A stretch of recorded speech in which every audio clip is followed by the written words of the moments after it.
everyone. Welcome to the lecture series on VLSI and microelectronics. It is a subject in 7th semester, BTech ECE. The course code is EC702. I am Paulo Sridhar, the course coordinator of VLSI and microelectronics and assistant professor, Department of ECE, Guru Nanak Institute of Technology. So let us start the lecture number 13 of this lecture series.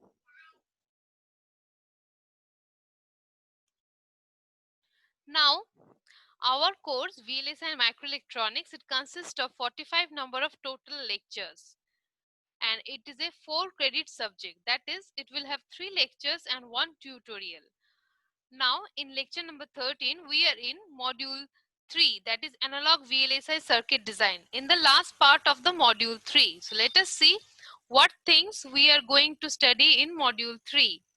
First is the small signal model of the MOSFET. Second, analog sub-circuits such as the MOS switch, active resistors, MOS diode, current source and sink, current mirror, current and voltage reference dividers, MOS equivalent of the PN junction voltage reference, then threshold voltage reference, band gap reference, then switch capacitor circuit, resistance, emulation of series, parallel and series parallel circuit, switch capacitor integrator and filter, then first order only, then CMOS differential amplifier, design parameters, output amplifier and two-stage CMOS op-amp designs.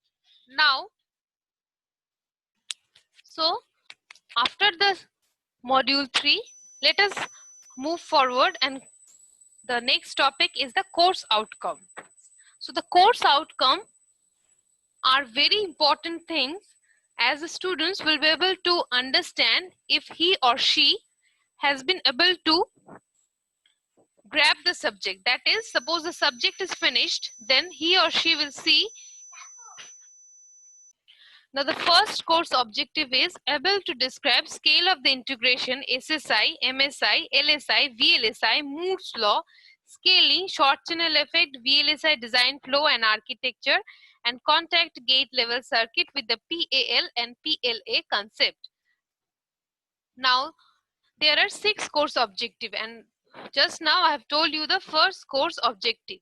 Now the second course objective is able to analyze CMOS inverter voltage transfer characteristics with the parameters VIL, VIH, VOL, VOH, VTH based on the knowledge of digital circuit design methodologies like the CMOS, pass transistor, TG, DCVSL, dynamic logic, NODA, and able to construct the schematic of the combinational and the sequential circuit SRAM DRAM cell using the MOSFET.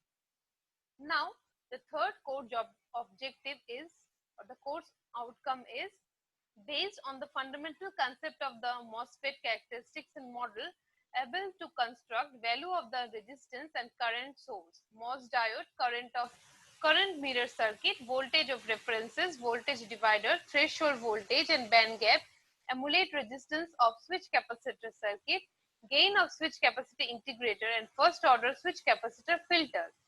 The fourth number course objective is, with the help of the MOS transistor model, able to calculate the value of the parameters to design CMOS differential amplifier and the two-stage op-amp. The fifth course objective is able to fabricate or able to describe the fabrication steps of the ICs and construct the stick diagram and layout of the CMOS inverter, and also the basic gates based on the lambda and the micron design rules. Sixth one is able to calculate gate delay, dynamic power, then short circuit power and leakage power and total power consumption across the CMOS inverter circuit based on the derived expression of the delay and power. So among the 6 course objectives, this course objective number 3 and 4. The course objective number 3 is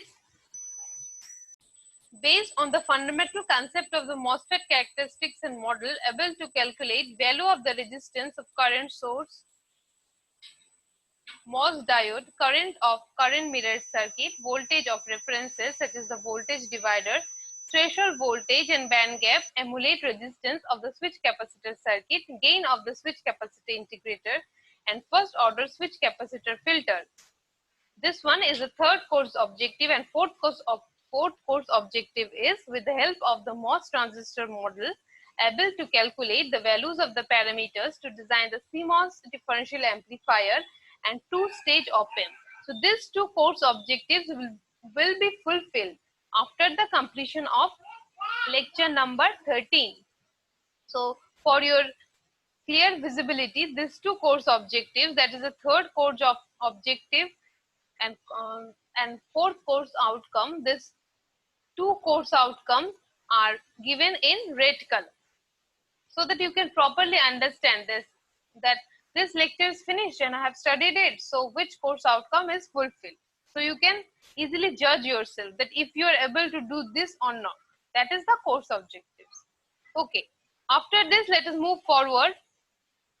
So this slide indicates the lesson plan of this particular lecture number 13. So our course VLSI and Microelectronics, having the course code of EC702, we are in module number 3, that is analog VLSI circuit design.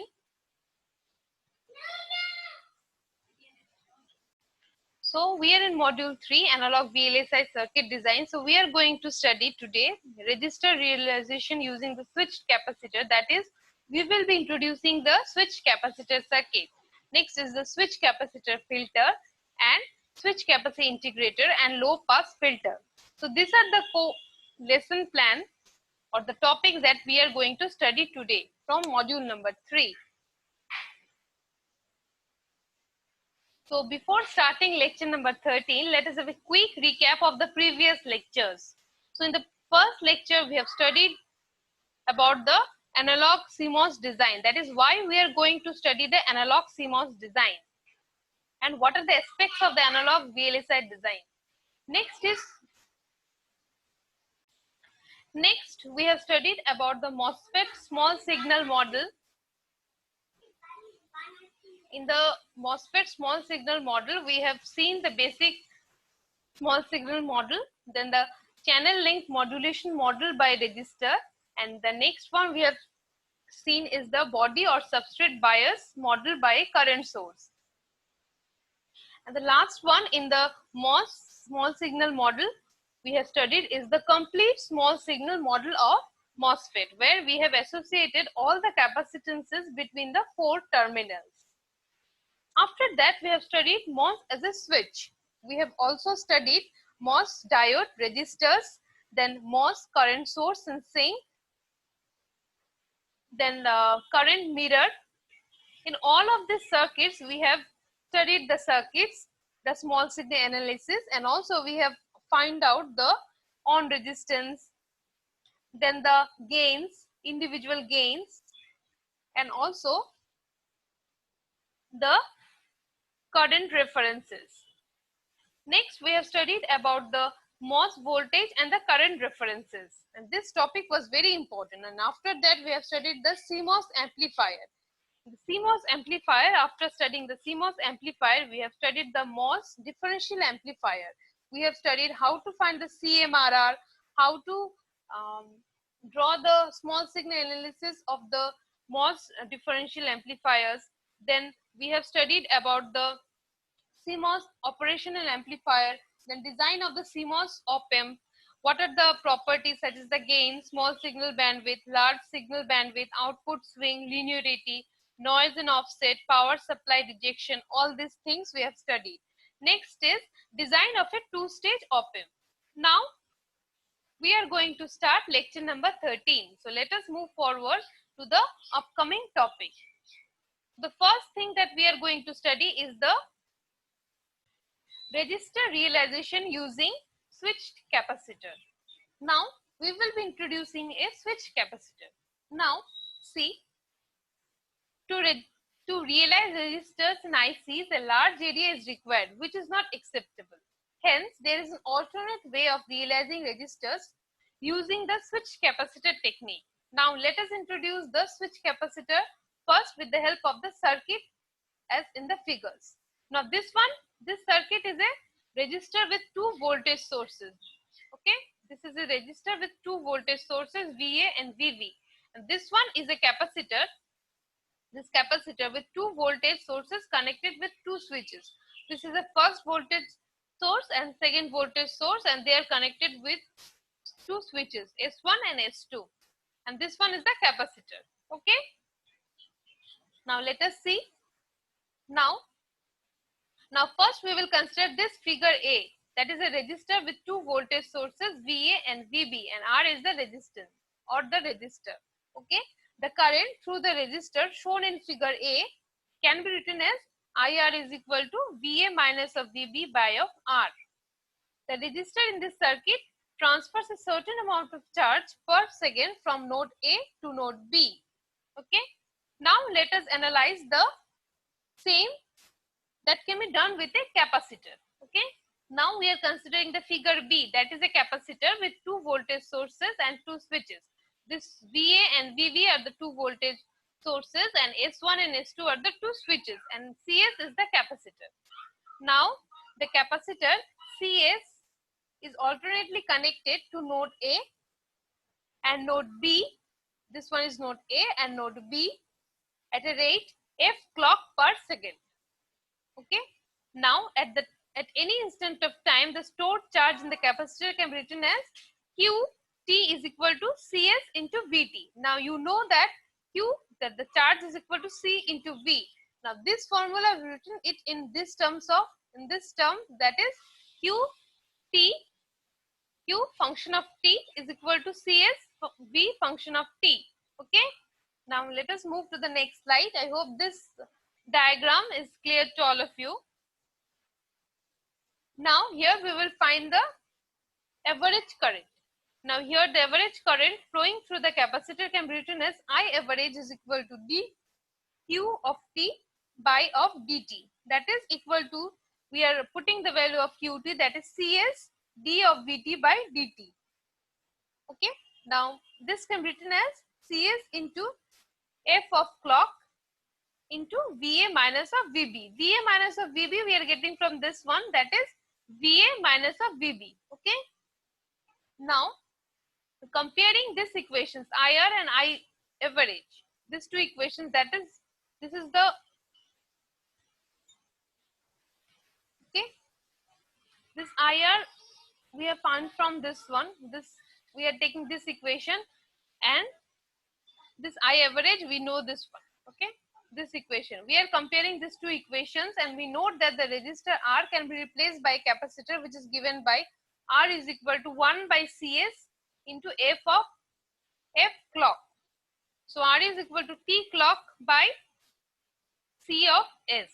Okay, or C subscript of S, where T clock is equal to 1 by f clock. We know that the time period T is equal to 1 by f. So we can write it like this, that T clock is equal to 1 by f clock is a clock period.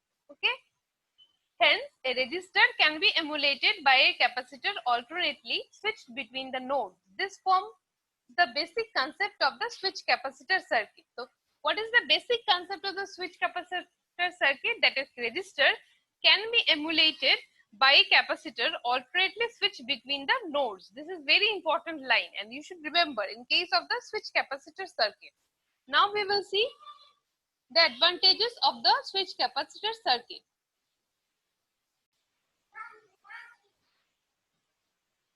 Now we will see about the advantages of the switch capacitor circuit. Now what are the advantages? First advantages is very high value resistance can be achieved using a small area. Please listen them minutely. Second one is the temperature and process independent. Third one is transfer functions with negative resistance can be obtained better. And the fifth one is better resistor values in terms of good tolerance, good matching, good temperature coefficient, better voltage linearity, and wide range. So these were the advantages of the switch capacitor circuit. Now we already know the basic concept of the switch capacitor circuit. What is the basic concept? That that a resistor can be emulated by a capacitor alternately switched between the nodes. This is the basic concept of the switch capacitor circuit, and also we know the advantages of the switch capacitor circuit. Now, this switch capacitor circuit is used to realize a resistor. And now in this section, that is the switch capacitor filter, we will see that the switch capacitor circuit is used to design filter circuits also. Now, what is a filter? A filter is a frequency selective network that passes a band of frequencies from the input to the output and stops the band of frequencies. The band of frequencies that a filter passes is called the pass band, and the band of frequencies that it stops is called the stop band. Filters are mainly classified into 4 types depending on the band of the frequencies that pass and stop. The classifications are: first is low pass filter, that is the LPF, and next one is the high pass filter, that is the HPF, and third one is the band pass filter, that is the BPF, and fourth one is the band stop filter, that is the BSF. All these I think all of you know in communication subject, but again for your recapitulation I have given the slide here, as you can even forget sometimes that what is a filter, what are the types of the filter. Now we will be showing how the switch capacitor circuit is used to design filter circuits. Now the characteristics of the different types of filters are shown here. First one is the LPF filter. Now this one you can see that this is a pass band, this is a stop band, this one is the frequency range f of p. After this frequency, this is the stop band and this one is the pass band. This frequencies will be passed and this will be stopped. This is the LPF filter. Next one is the high pass filter. Again you can see that high frequencies are passed here, that is this one is the stop band and this from FP this pass band starts. Next one is the band pass filter. So there are 2 frequency ranges, FP1 and FP2. Among this one is the pass band and this one is the stop band, and again this one is the stop band. Now band stop filter is this one is the pass band, this one is the stop band, that is the range from 0 to f of S1 is the pass band. Again f of S1 to f of S2 is the stop band, and f of S2 to infinity is the pass band. So these are the characteristics of different types of filters. Now let us see the circuit. Now the next topic is switch capacitor integrator or low pass filter. Okay, now let us see, this is the circuit. This circuit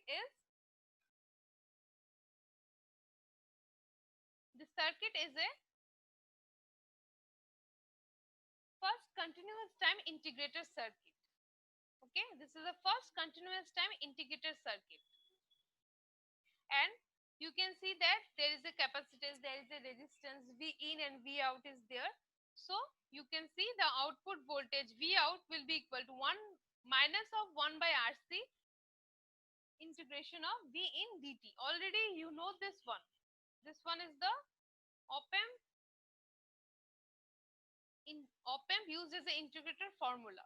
Okay, now let us see. Now this resistance R can be replaced by switch capacitor resistor, and this is the diagram that you can see that there are 2 switches and there is 1 capacitor. So this is this resistance this is replaced by switched capacitor, that is 1 capacitor and 2 switches, and this is a P, this is V in, S1, S2, C2, okay, minus and plus sign, and this one is a V out. Now this diagram is a circuit which shows the integrator in the discrete time domain. Okay, there are 2 switches S1 and S2 are operated by 2 non-overlapping clock waveforms. Now let us see the operation. In every clock pulse, suppose the first case is when S1 is on, the capacitor C1 absorbs the charge C1 V in. Next is when S2 is on,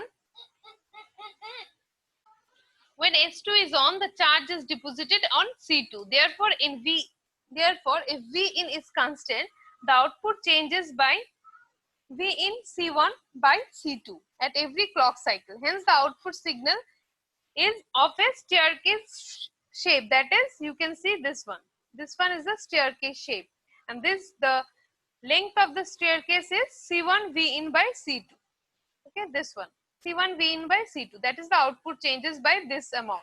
Okay, that is, this one is the output response of a constant input voltage. I hope this is clear. Now let us find out the V out of T. For finding the V out of T, let us see. The staircase can be approximated by ramp if the step height is small. Hence, the output voltage is the integration of the input voltage, and the circuit becomes a integrated. The output at the kth clock cycle can be written as V out KT is equal to V out K minus 1 into T minus of V in K minus 1 into T into C1 by C2. Now, taking the Z transform of both the sides of this equation, what we are getting, V out of Z is equal to Z inverse V out of Z minus of Z inverse V in of Z into C1 by C2. Now, this is the expression for the transfer function of a low pass filter in the discrete time domain. Now, substituting Z is equal to e to the power of S of capital T in this equation, we get the transfer function S domain as H of S is equal to V out S by V in of S is equal to minus of C1 by C2 into 1 by e to the power of S of T minus of 1. That is, it is equivalent to minus of C1 by C2 into 1 by S of T. Here you can see, since how we have written S of T, we have applied this series, that is e to the power S of T is equal to 1 plus ST plus this one is a GP series. Okay, now you can write the GP series like this. Okay, I hope this is clear. Now, taking the inverse Laplace transform of this equation, that is, we are obtained that V out T will be equal to minus of C1 by of T C2 integration of V in T dt, that is equal to 1 by R of equivalent C2 integration of V in T dt. Here R equivalent is equal to T by C1 is the equivalent resistance of the switch capacitor circuit. Hence, the circuit acts as an integrator. You can see this is the formula of the integrator, as already we have seen that. See this one.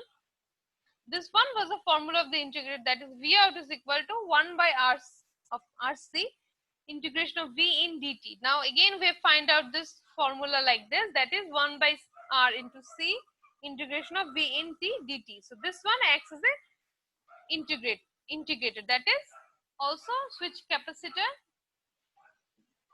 We have replaced the R, that is a resistor R, with the switch capacitor resistor, and we have seen how this acts as an integrator. So we have come to the last of this slide, and thank you all for listening to this lectures. Hope this analog VLSI design was clear to all of you, and please read minutely the every lecture and follow the books also. Thank you everyone.